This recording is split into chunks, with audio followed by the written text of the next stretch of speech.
just want you to take a moment and maybe set aside what you know or think you know about eating and health and exercise.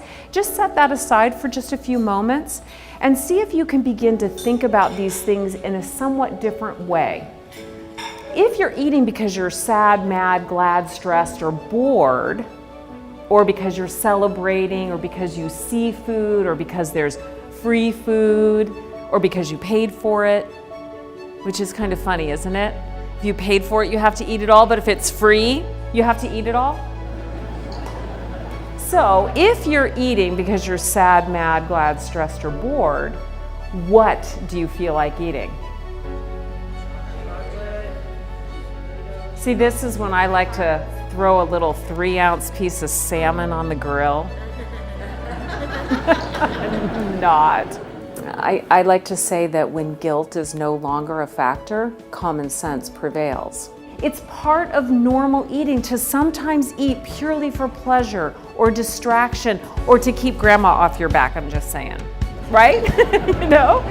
So ultimately, what I've been learning and teaching over these past 20 years now is mindful eating, which is not about being in control, it's about being in charge. So we're going to shift this paradigm completely. Someone who's a world expert in this area. Please welcome mindful eating expert, Dr. Michelle May. Dr. May developed a plan to embrace emotional eating, and I want everyone to pay attention to this because it's not just as easy as saying don't do it. So the first step is to realize everyone eats for emotional reasons at some point, and we have to stop feeling guilty about it. Michelle. That's right. I mean, we are hardwired to have emotional connections to food.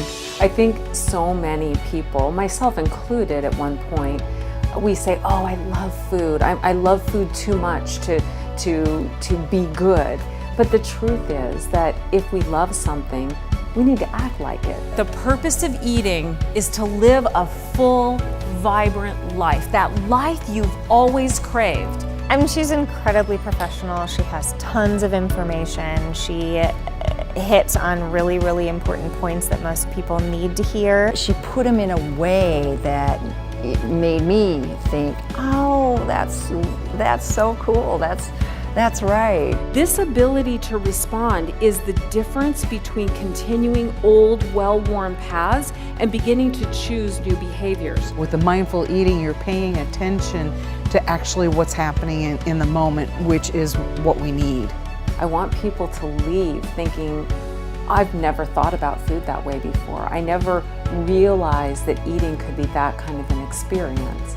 So I'd love to do a little interactive eating experience with my audiences, whether it's a full plated meal or a buffet or even just a single beautiful piece of chocolate.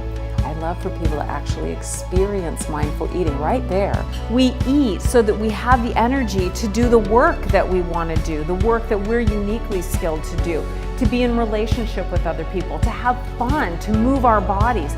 Eating is so that you can go out and do the things that you love to do.